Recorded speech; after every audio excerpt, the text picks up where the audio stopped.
Radio Sucesos 101.7 FM presenta su noticiero Sucesos con Milton Pérez y Verónica Larrea. Un periodismo libre para una democracia plena. Los hechos y las opiniones de los sucesos que marcan nuestro tiempo.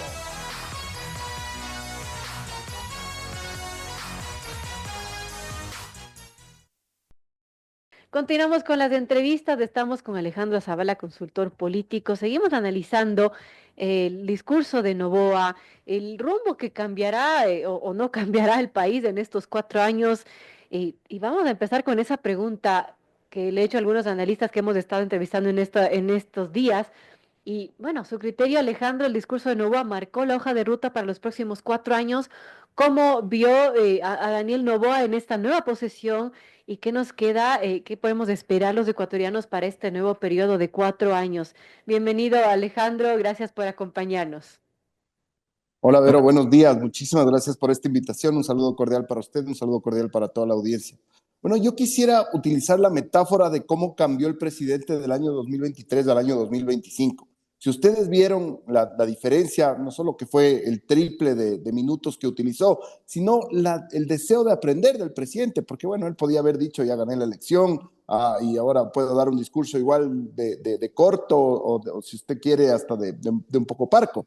Sin embargo, lo que hizo el presidente fue aprender durante este año y medio que tuvo de mandato, y el discurso cambió radicalmente, pues vimos un presidente muchísimo más aplomado, muchísimo más fluido. Fíjese, la crónica de Roberto Aguilar, eso me ha dejado a mí impresionado, porque dije, solo yo lo estoy viendo bien, y cuando leí a Roberto, que es una de las plumas más afinadas y más afiladas, que también le ha dado duro al gobierno, dije, bueno, hemos visto algo parecido. Entonces yo quisiera utilizar eso como metáfora. Noboa, ¿no?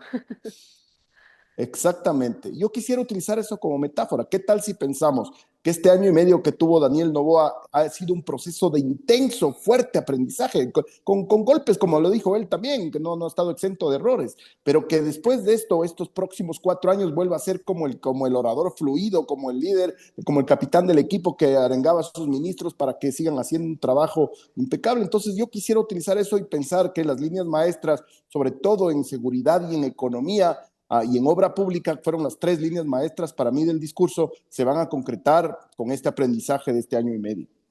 Ahora, claro, el presidente ha mencionado que va a enfocarse en todas estas áreas, que ya en 18 meses puso orden en la casa y que ahora va a ser la era de las obras, que quiere enfocarse en desarrollo económico, atraer inversiones, generar empleo y derrotar al terrorismo. Pero claro, el déficit fiscal es importante, la pobreza, la desigualdad, la desnutrición continúan, las muertes violentas están en incremento y son cifras que no podemos ignorar frente a todos estos retos que tiene el gobierno de Noboa. En ese sentido, bueno, ¿cómo ve Alejandro este momento político también que tiene Noboa, las alianzas que ha logrado en la Asamblea? ¿Qué tan positivos o optimistas podemos ser de este nuevo periodo que se viene? Bueno, tratemos de separarle por macro temas al discurso para poder hacer un análisis un poco más minucioso. El primero, en el tema de seguridad. Y en el tema de seguridad, claramente vimos 3 patas del presidente, o sea que él va a tomar la seguridad con 3 ámbitos fundamentales. El primero, va a continuar con esta idea de que son terroristas, de que son enemigos del conflicto armado, va a seguir, vamos a tratar de ir por ellos y vamos a aniquilarles si es posible, porque son organizaciones criminales que nos han llenado de terror. Entonces, eso como un primer marco. Segundo, que me parece muy importante, es la confianza a las Fuerzas Armadas. Le ratificó muy fuertemente ahí la alusión a Luis Vargas Torres, el saludo al jefe del Comando Conjunto. Entonces, es un voto de confianza a nuestras Fuerzas Armadas para que sigan. Y bueno, eso tiene una correlación con la ley que envió a la Asamblea para indultar a los policías y a los militares en ese sentido. Y lo tercero, que me parece que esto es algo que no sé si nuevo, pero algo donde se va a poner mucho énfasis, es en atacar las economías criminales. Pues ya nos hemos dado cuenta que de nada sirve atacar a los microtraficantes, narcotraficantes pequeños, si no atacamos a los grandes, que son los que financian. Pues, o sea, esos se han hablado, yo he escuchado cifras como que manejan 10,000 millones de dólares por año, es una locura. Entonces, ese creo que es una cosa muy importante, ir contra las economías criminales, y este proyecto de ley pretende eso, ¿no? Tratar de atacar la raíz de este sentido, que es el financiamiento.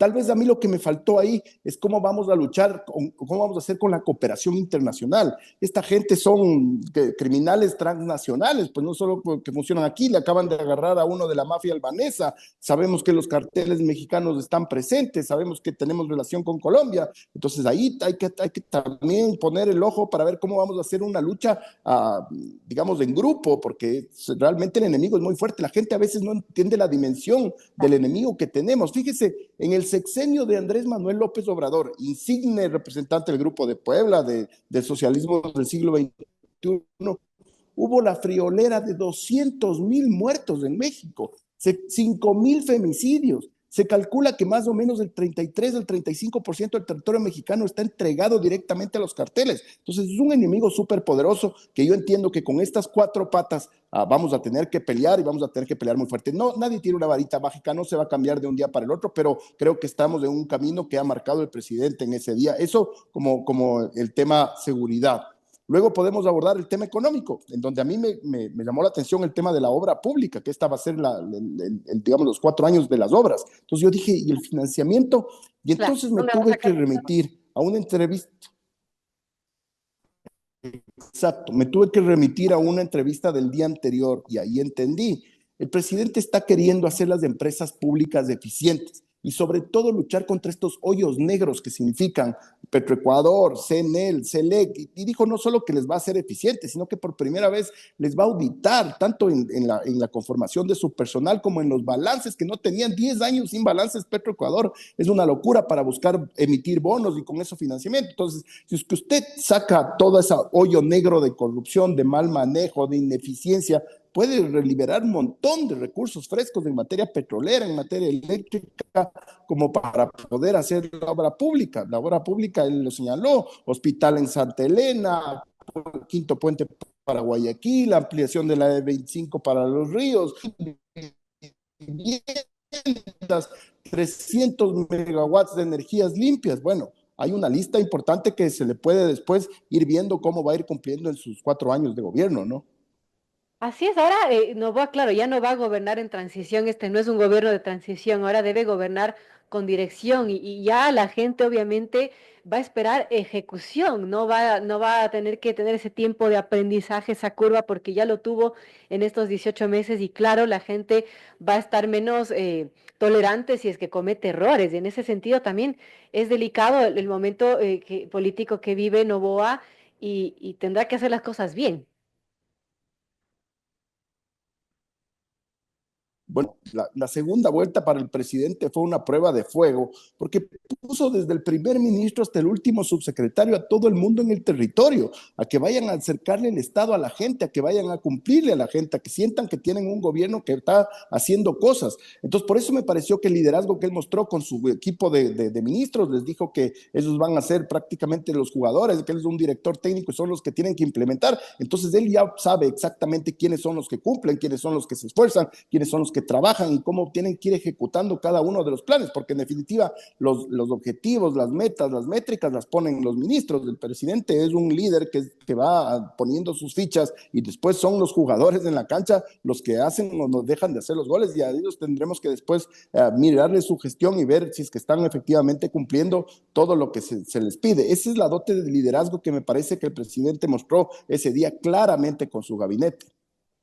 Así es. Ahora, claro, las expectativas están puestas en el nuevo gabinete. Ya el ministro de la Gasca ha dicho que pronto se va a conocer los cambios que tendría el gabinete. Había mucha expectativa porque el presidente justo en una entrevista que tenía con Janine Nostroza decía que puede haber sorpresas y cambios. Se invitó a la prensa la tarde del 24 de mayo para esta nueva posición de gabinete que no se dio. Y bueno, hay mucha expectativa de quiénes serán las figuras técnicas que puedan llevar adelante, bueno, todos los retos que tienen, que son muchos. ¿Cómo ve este desafío que tiene el gobierno de Novoa frente a las figuras que pueda poner en las distintas carteras de Estado, Alejandro? Porque eso también es importante, gente técnica, gente que sea conocedora de los distintos temas y que pueda llevar a cabo esas metas que ha planteado ahora el gobierno. Bueno, el presidente en ese sentido nos ha acostumbrado un poco a los ecuatorianos a no ser tan ansiosos, ¿no? O sea, él tiene sus propios tiempos y ha demostrado que es impredecible. Y muchas veces cuando él dice que puede haber sorpresas, puede ser que no haya ningún cambio y esa sea la sorpresa, no lo sabemos.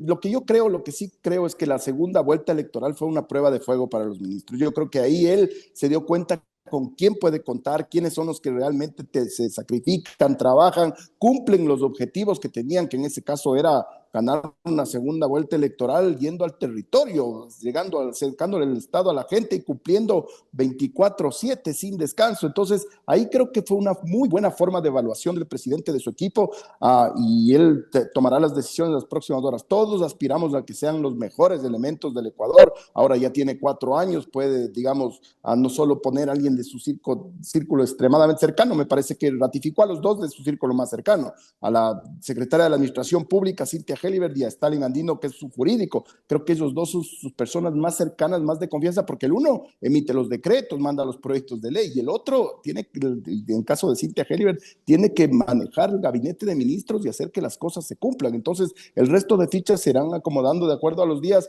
y veremos realmente cuáles son los perfiles que ha escogido el presidente para esto. Así es, y como mencionaba este diálogo con Yelilo Aiza, ¿por qué no estamos hablando de estos perfiles ideales para ocupar las distintas carteras de Estado, ¿no? Porque eso realmente sí es un tema pendiente. Yo entiendo que el presidente Noboa tiene que rodearse de personas de su entera confianza, pero también de personas que sepan de los temas y sepan manejar la cosa pública, ¿no? Y eso no sé si es que hay suficientes personas idóneas y de confianza en el círculo del presidente. Ahí le veo una tarea bastante complicada. Bueno, yo creo que el presidente en este tiempo también ha tenido un periodo de maduración. En principio, uno trata de rodearse de los más cercanos porque tiene temor de traiciones, de deslealtades, de cambios de camiseta, todo ese tipo de cosas es normal. Ahora ya está mucho más seguro, tenía un año y medio de gobierno, ahora tiene 4 años más por delante, lo que le puede hacer a él, además que la gente ya conoce al presidente cómo es su forma de actuar. Entonces yo creo que ahora ya tiene un término un poco más tranquilo para pensar y para madurar los mejores perfiles y las mejores personas que él tome la decisión, y ya no solo apelar a sus círculos cercanísimos, sino tal vez buscar en otros lados. Pero eso solo lo dirá estos días que pasen y vayamos viendo la conformación del gabinete.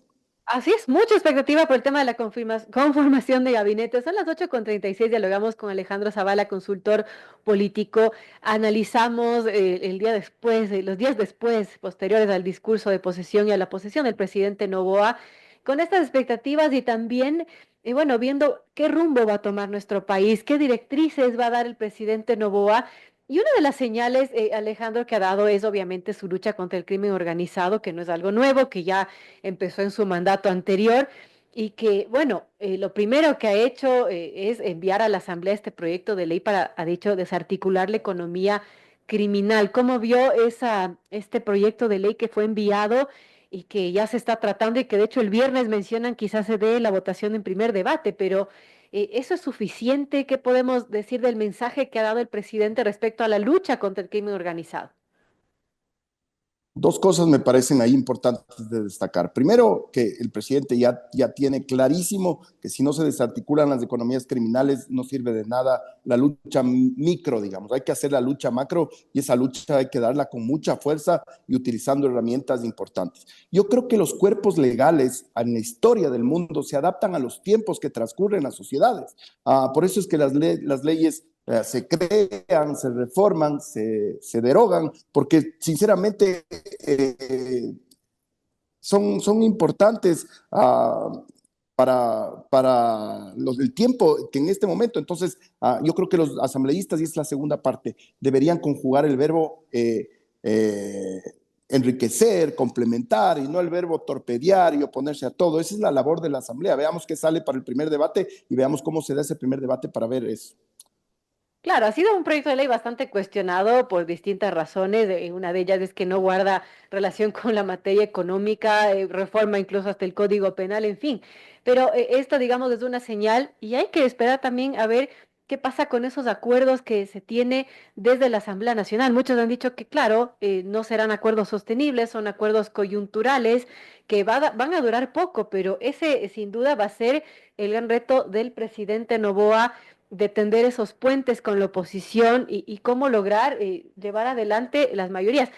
Me comentan en producción que perdimos a Alejandro Zavala, tuvimos algún problema de conexión, pero bueno, hablando de esos retos, sí, ese es uno de ellos, el tender puentes con la Asamblea Nacional y que lograr que estos acuerdos que se han dado desde el inicio sean sostenibles, no sean solamente coyunturales.